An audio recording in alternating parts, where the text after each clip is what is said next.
Introdução da Vila Sombria, o encontro dos caçadores de lendas com o indescritível Renato Garcia. E os caçadores de lendas nunca recuaram diante do desconhecido.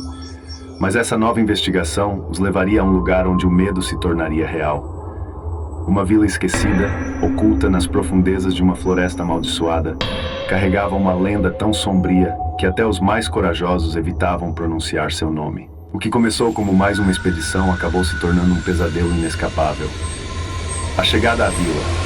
Guiados por relatos de moradores próximos sobre uma vila desaparecida do mapa, Renato, Thiago Silva, Boto BC, Leo da Hornet, Renan Fiorini e Boquinha decidiram explorar o local.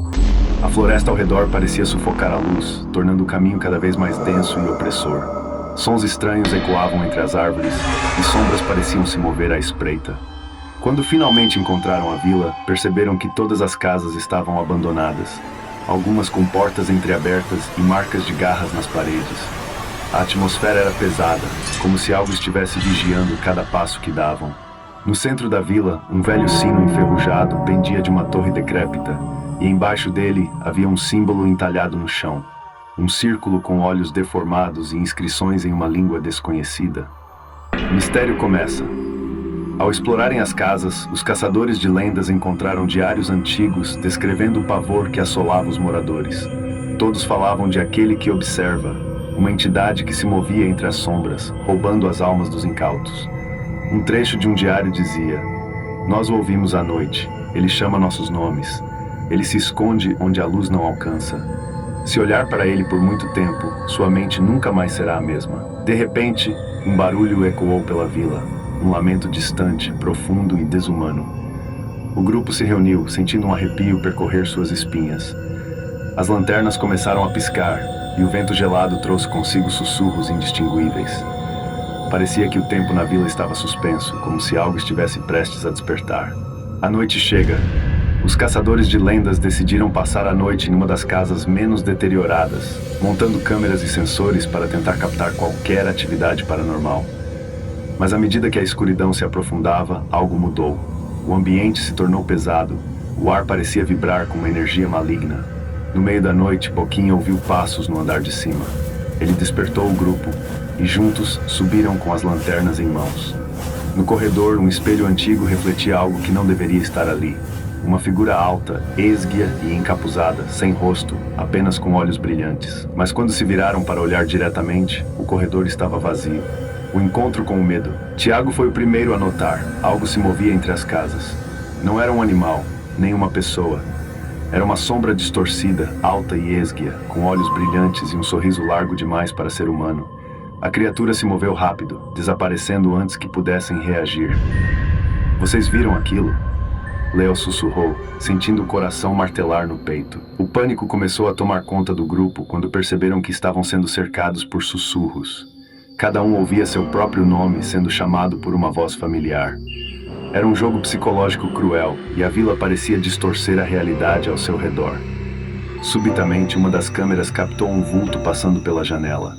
Ao analisarem a gravação, viram que a criatura não caminhava. Ela flutuava, deslizando pelo chão, como se a gravidade não a afetasse. Em meio ao desespero, encontraram um porão selado por tábuas apodrecidas. Ao arrombarem a entrada, descobriram uma câmara subterrânea repleta de símbolos. No centro, um pedestal de pedra segurava um antigo livro de couro negro. Renan começou a ler uma das páginas e compreendeu que aquela vila não havia sido simplesmente abandonada. Seus moradores tentaram aprisionar a entidade em um ritual inacabado. O símbolo no chão da torre do sino era a chave, mas eles haviam chegado tarde demais. Sua presença ali havia despertado aquilo que dormia há séculos. A criatura surgiu novamente, agora bem próxima. Seu corpo parecia se desfazer em sombras e trevas líquidas, e seu rosto era uma máscara de horror. Sem pensar duas vezes, Renato deu o comando: "Corre!" Os 6 correram em direção à floresta, mas o caminho parecia não levar a lugar nenhum. As árvores se fechavam, e o próprio tempo parecia se dobrar. Um a um, eles começaram a sentir a presença da criatura se aproximando. Renan caiu, sentindo mãos invisíveis tentarem puxá-lo para as sombras, mas foi salvo por Boquinha, que o arrastou para frente. Lembrando-se do que leu no livro, Renan gritou para o grupo: "O sino! Temos que tocar o sino!" Com todas as forças, correram de volta à torre central. Subindo as escadas de madeira podre, Renato e Tiago conseguiram alcançar a corda enferrujada e puxaram-na com toda a força. O som grave do sino ecoou pela vila e um grito ensurdecedor preencheu o ar. A criatura tentou avançar, mas seu corpo começou a se desfazer, como se estivesse sendo sugado de volta para as trevas.